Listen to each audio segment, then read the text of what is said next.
Hello there and welcome to Shuttlebay 4. I'd like to think it's pretty obvious that we at Shuttlebay 4 love Star Trek, but there are some aspects of Star Trek we are perhaps less enamoured with.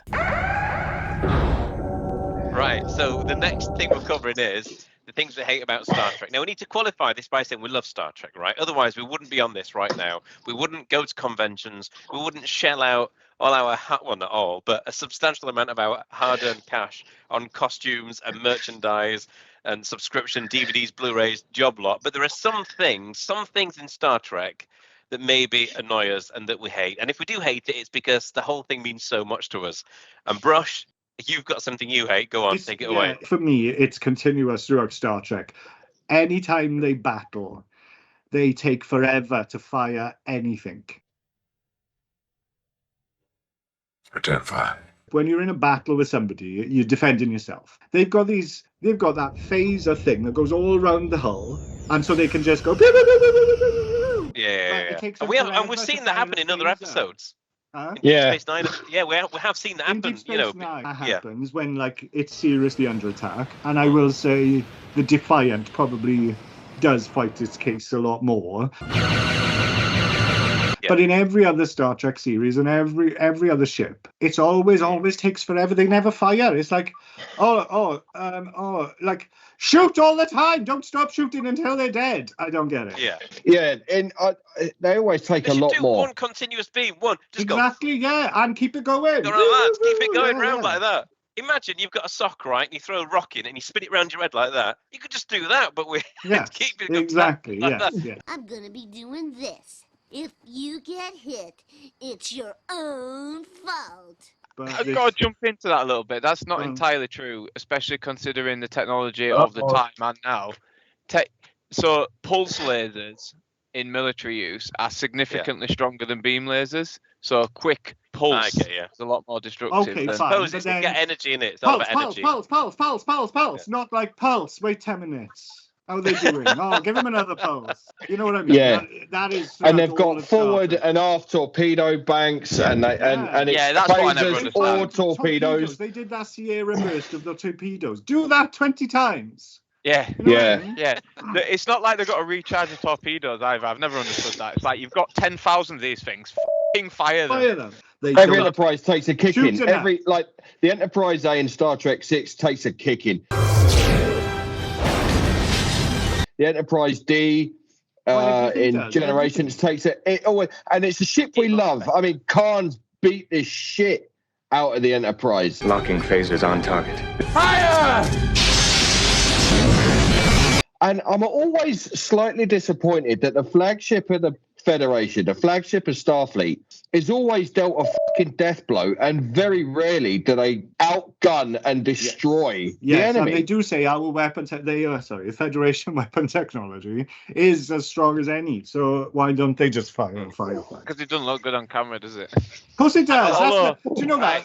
Although DS9 season 4 of Deep Space Nine, episode 1, I waited how many years? 40 years to get war and actual fighting. It was like, yay! That's what made Deep Space Nine jump up 1 million in my percent. Yeah.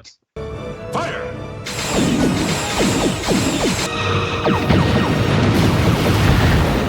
So the first thing I hate about Star Trek, right, is the mirror universe. When we talked about yesterday's Enterprise, which is obviously an alternate timeline, I mentioned the fact that there's a ripple effect. You can see the impact of the fact that the timeline's been changed. But what annoys me most about the mirror universe, I just think it's a ridiculous concept. The fact that you've got these two vastly different realities, and everybody that exists in that reality exists in that reality. Especially when the bad, evil reality is all about killing people. And unless somebody dies in that reality, they also happen to die in this one. But instead of it being murdered, they die, I don't know, from something else. It just makes no sense. You'd have this big ripple effect, and you wouldn't have the same people working with the same people, meeting the same people, and having the exact same kids.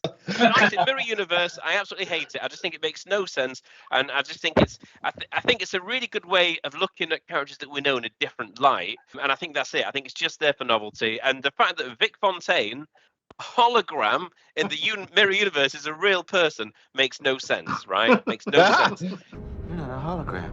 Or what?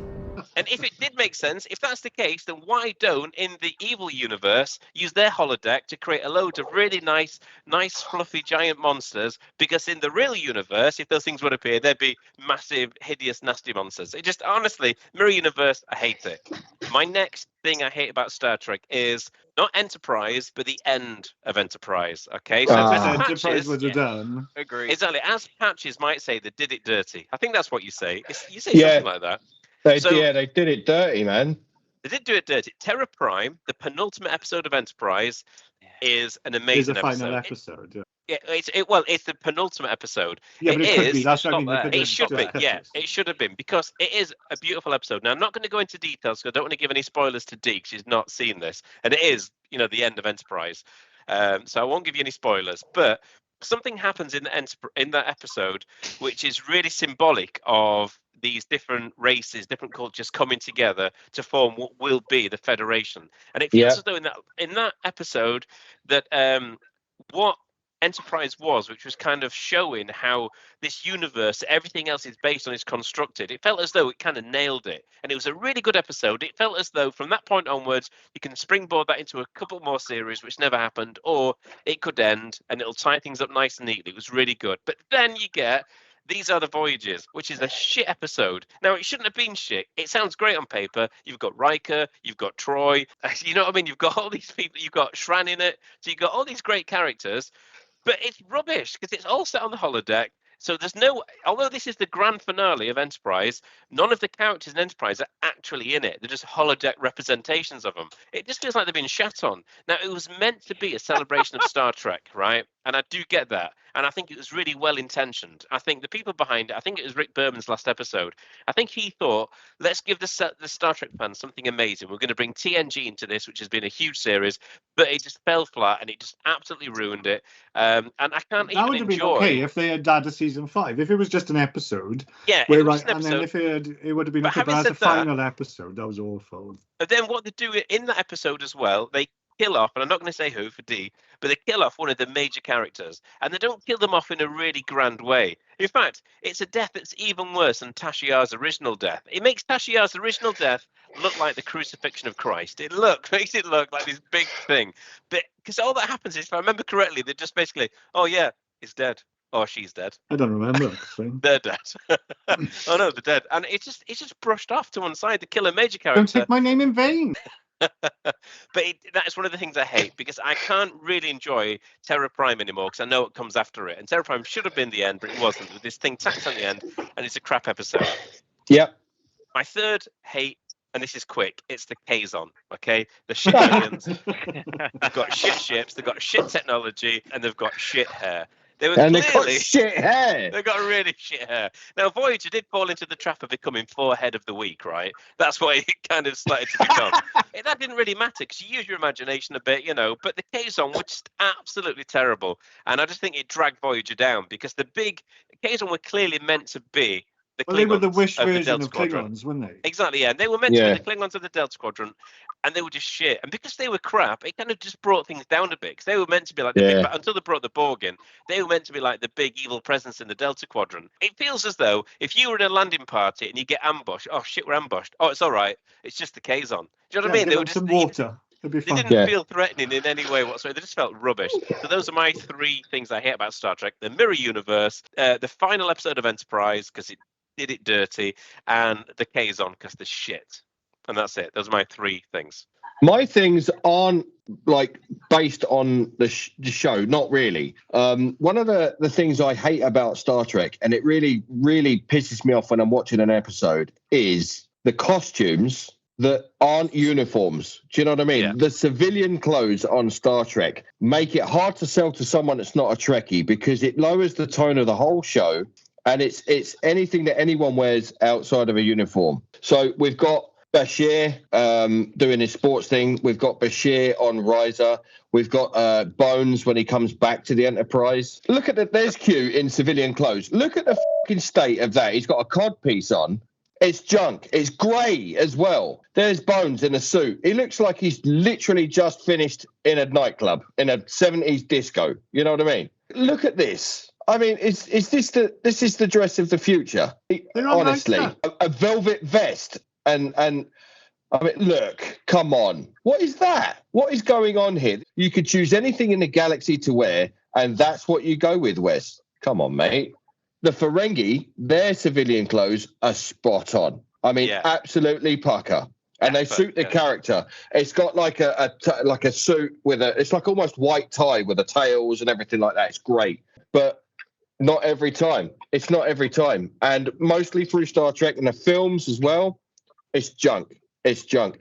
Second thing I hate is some of the merchandise. And Emma, my dear, this is going to piss you off a little bit.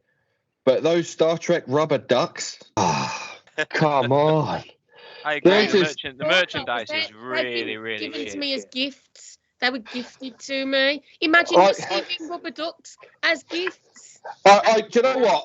I would have to hold it down if I received one of those rubber ducks as a gift. It would be written all over my face that I'm desperately trying to be polite about it. Like, you know what I mean? I would prefer if you bought me a bacon roll, I would be happier. It's just not. It's not doing it for me. There's a crossover between Teenage Mutant Ninja Turtles and Star Trek by Playmates.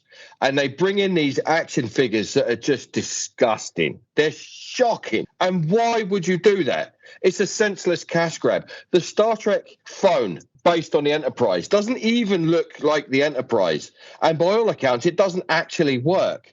And I do quite like that phone. You'd like it to look at and the novelty value, but it doesn't function. And it's just tacky rubbish. And the cups and any kind of crossover like Star Trek and Mr. Men. And people do buy you this junk. Oh, he's a Trekkie. They buy junk, and I mean junk, and they present it to you at festive times or your birthday or something like that. Like, I bought you this, it's great. And you open it up and you're like, yeah, that's really what I wanted. A Mr. Man Spock cup. Thank you. And, you know, it goes in the back of the cupboard, and there's a thing called we're all buying you a rubber duck for Christmas, mate. Yeah, a rubber duck or a shitty fucking cup. And the next one is it's the Spocktopus, which is the latest fad, and it's appearing everywhere. The Spocktopus, and it's supposed to be one of them fidget toys for fidgety people. And I'm looking at it like, this is absolute shit. This is just shit. And forgive me, but I've always been jealous of Star Wars fans because their stuff by and large is mustard. Their backpacks, there's so much tat as well for that. There is so much tat. There's some good as well. There's some good stuff. There is some good stuff for Star Wars. There's some really good. Oh my god! Look at it. Look at it. Look at it. I hate that so much, but I also want one. What's wrong with me? He's staring straight into your soul. Yeah. It's just what a load of shit. Star Wars, they do some good stuff. Look! Terrible. That's bad. Oh god, that one's bad. Look! Oh, that one looked in 10 seconds. Jesus! Oh, We've got it. That one's not quite so bad. That one's not quite so bad. I want him. Compared to what? A jobby? I mean, no, compared to the other two. It's not great. Oh, here we go. I don't know. I quite like that first one. I hate it so much that I want one. Rashid's got it as well. Like brand new in box. Look, Rashid, show us some junk. Yes. Oh, it's fit for landfill. All of it is just fit for landfill. It's absolute shite. And if it's tasteful and it's nice and it's something you want, it's a fortune. If it's Star Wars, you can go into Tesco's now and get yourself a Star Wars bathrobe, and it's pretty good. You can get a Chewbacca backpack with a thing, and it's great. But we can't get any of that. And I think the merchandise that comes out for Star Trek is, by and large, shit. And my third hate is some of the fans. So it is some of the fans. And let me explain this one. Is it Chris? Is it Chris? It's seriously, like, some Star Trek fans creep me out. Since I very first went to conventions, I never, like, some people really get into it and are having fun.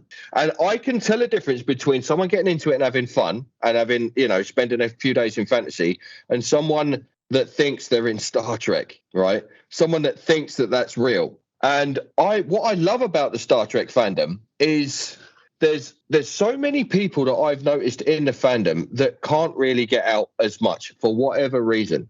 Maybe they're socially awkward, maybe their social skills aren't there, maybe there's mental health things, physical health things. And Star Trek takes them out of that into strange new worlds, and it takes them right out. And when I see people like that at conventions, it actually warms my heart. And I feel a connection to all of these people. And it's a beautiful thing. In amongst that, there's some creeps. There are some right creeps. And there's some people that will argue their point. They see Star Trek in that way, and they won't see it any other way. And and there's no talking about it and having banter like we do. It's that way or no way. And some people live in that world, wear those uniforms, want that rank, want that position, want to genuinely treat other people like subordinates because of pips on their neck for it. That creeps me out. Sometimes you get them at the convention. Sometimes they ask awkward questions at the conventions to the panels up there, and you're like, oh, God, I'm actually embarrassed to be sat in the crowd with them people. You're like, oh, Jesus. Do you know that this guy's an actor? And I think it was John Billingsley that just said, I'll stop you there, mate. I've never been to space. I live in LA. And I was on the Paramount lot when I was acting, all of that. It's called acting. I've never been to space. I'm not an alien. I'm not a spaceman, right? But Star Trek fans, you can get a few of them that are just creepy and weird. And that even though we both like Star Trek, they just find reasons not to get on with you. Yeah, I left Picard out of it. I mean, don't get me started on Patrick Stewart, please. You're the only person I know who doesn't like Patrick Stewart. What's wrong with Patrick Stewart? I saw him fucking just literally. There was two kids. You've got reason. I'll give you that. Two kids come up to him and like faces lit up like the morning sun with little trinkets for him to sign or touch or just, and he went no and walked away. And they were just, they just kind of went, oh, and he destroyed them. And I thought, you miserable old. And I've never seen William Shatner do that. Now. You've never seen William Shatner do that? No, I've never seen him do that. Doesn't let you go near him, and you can't touch him. And there's loads of rules with William Shatner. He sits down, you stand there. So William Shatner is actually, if you can go and look simply online, type in William Shatner fan bad experience, you'll see lots and lots of them. When I met William Shatner, I said, "Can I put my arm around you?" And he went, "Yeah, sure." So I did, and I got my picture taken with him. So. Well, you were lucky. Perhaps I was, but you got to take it on the experience that you had. And I saw him being, he's not one of the things I hate about Star Trek. And do you know what? I get that. What I said earlier, I know he's not Captain Picard. I know he's Patrick Stewart. He's an actor, and he can get tired and strung out. And he can, the 10,000th kid that come up to him with that nugget for him to, and he's like, just f*** off, will you? I'm tired already. And again, I got to justify his signing. He doesn't sign things anymore because he suffers crippling arthritis. And that's been years. That's been for years and years as well. And I wouldn't say I hate Patrick Stewart. He could be a bit nicer to the people that have made him an absolute fucking fortune. At the end of the day, these actors are just people, so they may well have an off day. And it may well be that I might walk past somebody in the street one day and they might be like, oh, it was a bit rude to me. And I would hate to think that they thought of that. And maybe I was just on a bad day. Something had happened at work. I could have been hyper stressed or whatever. So it does happen. But I also think that if you are part of something like Star Trek, or like Star Wars or something massive like that, that is bigger than you are, and you've got to accept that there is some responsibility with that. And if you are attending these events, I mean, it's different if somebody comes up to where you're having a meal at a restaurant. If somebody wants a Patrick Stewart then, but if you're attending an event, even if it's not a Star Trek event, if you are at theatre and you're walking out and some fan comes up to you and says hello, you don't have to sign anything. You don't even have to spend any time with them, but you could just give them a nod and a smile and say, oh, hello, I appreciate you coming, or just something like that. I mean, I can't remember the name of the actor now. David Warner. I remember seeing him at the convention, and every single person who had a photograph with him, he thanked them for the time. And he was, honestly, I felt like he paid money to have photograph taken with me. That's how he made me feel. And class act. Anson Mount, class act. Not above himself. Doesn't think of himself as this big fucking... That's your experience with him. I had a photo with Anson Mount, and he was really offish. And he didn't want to touch me, and he didn't. I put my hand out. He certainly didn't want to do that. And He was Really? Yeah, he was. So again, it's what day did you see them? What have they just been through? Yeah. Green and Christina Chong are the two best ones with the fans. Yeah, I love it. Yeah. Christina Yeah. Chong was. Now, my experience with her was amazing. Yeah, because she was like, dances in between every photo shoot. Yeah, yeah, every yeah. photo shoot, Yeah, yeah. dancing. That's enough positivity now, though. I want more shit that you hate about Star Trek. More hatred. Let the hate flow. Jed, do it. Go on, Jed. What are you saying? Shit aliens, the Shit Kazons, aliens, yeah.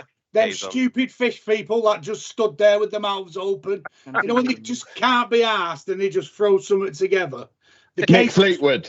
The Kazons wind me up. The Yeah. angry Ken Dodds of space.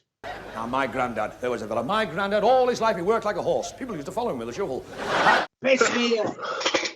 They look like someone walked past and saw a tramp and thought, you know what? Ken Dodd's head on that. Brilliant.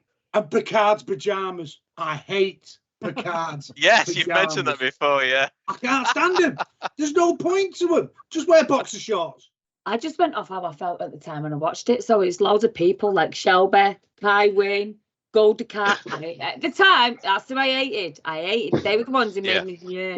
There's many more, but off the top of my head, they're the ones I hate the most. But the good thing is that you kind of that shows good writing, especially when it comes to like, do you say Golda Cat? Yeah, of course. Yeah.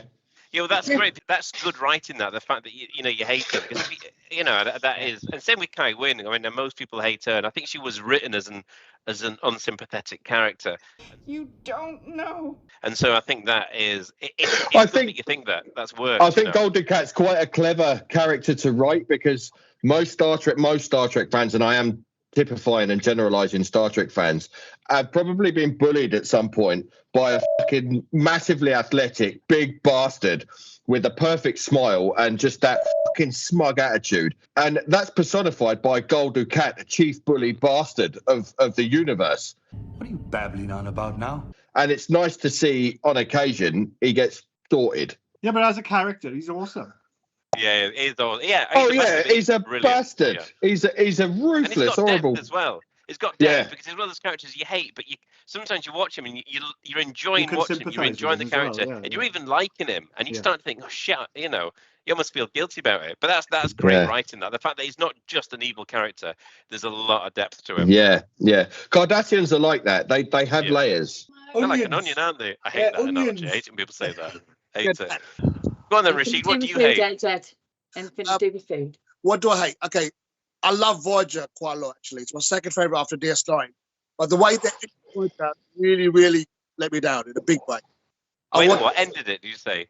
Yeah. Your audio cut out, sorry. It's such an anticlimax. 7 years trying to get back to the Delta Gamma Alpha Quadrant. And I was expecting them to see their families, go back to Starfleet, reunion, but there's nothing. And it just finished. Set a course for home. I felt really, really let down. That's one thing I hate about Star Trek. And second of all, same with what JP said about other Star Trek fans. Episode 25? Yeah, episode 25, that's where you and the crew of the Enterprise got attacked by these spores and stuff. Right, I remember, okay. Well, I wonder if you could settle a bet for me and my friends, okay? Like when you left your quarters for the last time and you opened up your safe, what was the combination?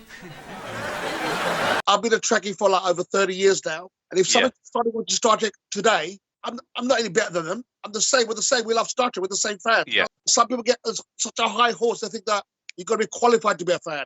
We're all fans. We love the same thing. We can have good arguments like we do here. We'll have a laugh about it. Yeah. We don't take it too seriously. I think, Rashid, you put it beautifully and you summed it up well with they think you have to be qualified in some way by their measure to be a fan. And unless you meet that qualification, you're not a fan. No. I love the way you put that. That was great. That. We're all the same. That's a good point about the fans, because I've noticed, for example, I'm not a huge fan of Discovery. I don't hate it, but I'm not a big fan of it. And I don't like it when people look down on people for if somebody really, because I know you like it, Rashid, for example, you're a big Discovery fan. And I love the fact that you love it. I'm almost jealous. But I certainly wouldn't look down on someone. Say, if somebody really, like Rachel is a really good example, because she really liked season 1 and 2 of Picard and not so much season 3. Complete opposite of what I think. And I think a lot of other Star Trek fans think. But I don't look, that's perfectly valid for her to think that. And Rachel also, just to bring her into it again, she sometimes when we were talking would say, oh, I've not seen this episode, or I've not seen that series yet, and she almost apologized for it. But I'm like, look, you're a fan of this. Just because you haven't seen that doesn't make you any less of a fan. It doesn't make you any less deserving. You know, you are, just use the word qualified, you're just as qualified as somebody who's seen it all 10 times over, you know. Yeah. Some people are afraid to comment online because they're scared of coming down like a ton of bricks. But you should be able to speak freely about your love for Star Trek, whether it's one episode or 2 episodes or anything, you know? Agreed, yeah. Infinite diversity and infinite combinations, you know what I mean? Absolutely. Infinite diversity, unfortunately, also includes the people you're talking about as well, which I accept. You know, they are themselves. They are going for their own sake, no matter what. And if it's different to mine, fine. But that's part of infinite diversity and infinite combinations. No, as well. agreed, yeah. That's one of the reasons why I really like Shuttlebay 4 is because I don't have to wear a uniform and conform. I can be myself, my way, and talk about my things, and I don't have to cosplay, and I don't have to conform, and I don't have to say yes sir and all of that shit, and I like that. You mentioned cosplay twice there. Do you have a specific problem with cosplay, or no? I have a problem with someone saying because I don't do it, I'm not a fan. I tell you what, the first convention I went to, I made my own like costume, right? It was a blue jumper, no, it was a yellow jumper over a black thing, and I thought, you know, that looks pretty good. It's only when I went there and I saw the screen accurate ones. But what I loved was the fact that I would mix with a load of people, and I never actually had any negative comments. A few people did comment on the fact that it was clearly homemade, but they were on about the fact that it's great you've done it.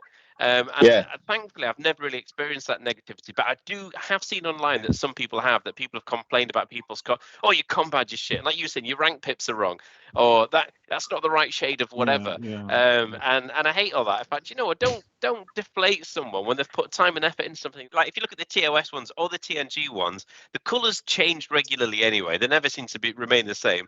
But under studio lights, they look different to how they look. Like when you see the actual costumes in like one of the museum bits. So if you were to get a costume that was 100% accurate to the production, it might not look screen accurate, and vice versa. So you know, there's wiggle room anyway. I'm expecting Steve's got a list as long as his arm of things that he hates about. We did joke actually that Steve's list of things he hates about Star Trek is just Star Trek. You know what? Funny enough, you should bring me onto that subject. Yeah, I think you can probably guess the bit that I really, really, really don't like. It's no secret. It's the one and only time travel. If I wanted to know shit about the past, I'd watch a fucking documentary. Do you know what I mean? You do. Hey, can you see them 4 ducks? Is it just that one on the end? Is it Dr. Emmett Brown with the grey hair? All right, okay. I was going to say Einstein. Emmett Brown. It is Emmett Brown. It is Emmett Brown, yeah. Someone kicked me. That's not Star Trek. That's true. I watch a sci-fi program to see space battles and shit and aliens, not some dickhead from Quantum Leap walking back through time. Do you know what I mean? Whoa. You have no idea how much I'm restraining myself from knocking you on your ass. So mine's a little bit different to this. So my hatred is Paramount. Okay, I've taken it a little bit outside of that. The fact that Paramount has most of the rights to it annoys the hell out of me because they are terrible, and that leads to all of the problems that not all, some of the problems we've just heard of. I mean, you can't control fans; they're human. You just avoid the ones that are dickheads. But Paramount, I grew up playing Star Trek games, good ones like Elite Four, Elite 2, Star Trek not Fleet Command, that's a new one, it's crap. Starfleet Command 1, 2 and 3, and then Star Trek Bridge Commander, all that, they were all fantastic when Activision had the license as well. Yeah. Paramount went, now we want more money, I can't remember exactly what it was because it was a lot of years ago now, I was very young. Essentially they wanted like 60% of the profits, and Activision just went, fuck off. No. So we stopped getting good games. Paramount is my annoyance because they are restricted. They ask for so much money from third-party people that you end up with crap games and also crap merch. Because Star Trek Online's being bled dry by Paramount. They're wringing it out like a funnel to the point like it's free to play, but it's actually pay to win, and it just saps all the fun out of it. This is like your biggest IP, and you could do so much with it. And like I said, just open up conventions again. That would be awesome. Fans would love that. Fans would flock to them. And people do. People really do. It just they're just bleeding it dry, and I think if it doesn't stop soon, it'll kill it. beyond what is recognised as Trek. I don't like it when things break the law, and that's kind of why I don't like Discovery. I don't necessarily dislike the programme. Yeah, I like it when they keep the law. You know, they had 50 years of law to build on. When you first said law, I thought you meant the character. Also known as canon. I think, yeah, I agree with that as well. There is a certain amount of world building that's been done that's established, and it makes Trekkies comfortable. I think it was an attempt to reset the series, but it didn't reset the series. It didn't reset the franchise. It destroyed it. We wouldn't get no new Trek without this. So it didn't kill Star Trek. We've got 4 new series forming. We've already reverted back. They might have realised they made a mistake with Discovery because we've gone back to what we know as canon. We've got Lower Decks, which is just an absolute homage to all of canon and every fan. And then you've got Strange New Worlds, which has done that for us as well.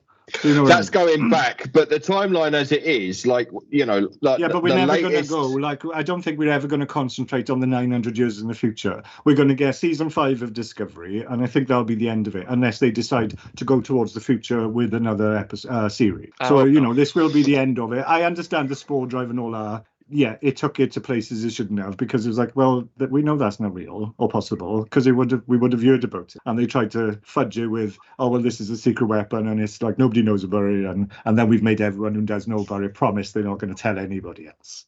But otherwise, I do feel like that reboot for Star Trek gave us then what we are going to get in the future because there was nothing otherwise. Like there was no series. And I suppose that was the point. I was expecting, maybe that's what the problem was. I went into watching Discovery thinking, this is Enterprise again, but better. Yeah, well, we knew it was set 10 years before TOS, so we expected it to be totally what we knew from that era. Even we Enterprise, expected it TOS, to be Strange New Worlds. We expected something akin to Strange New Worlds, like a prequel. Yeah, we did, Well, you wanted Axonar, didn't you?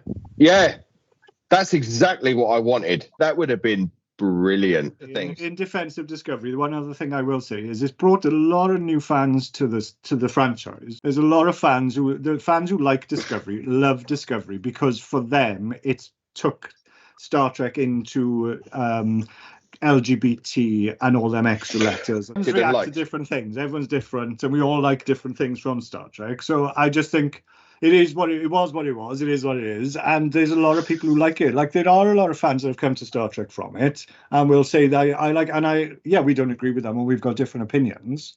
But I love that fact that it has regenerated the franchise to the point that it's given us new series, new fans.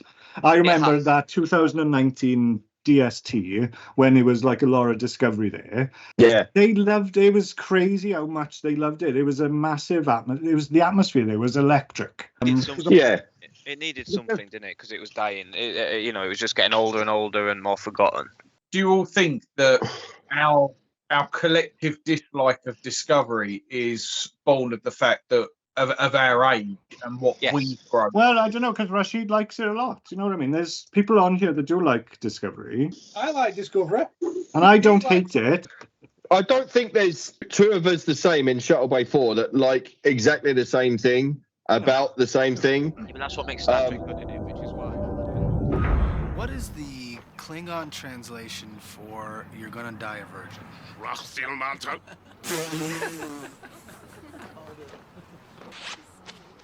Yep, that's okay. Hilarious, everyone. Looks like we got more Lucas hounds here to mock Roddenberry. But I would like to see your Darth Vader take on one Borg drone. We'll see who's laughing then. Am I right?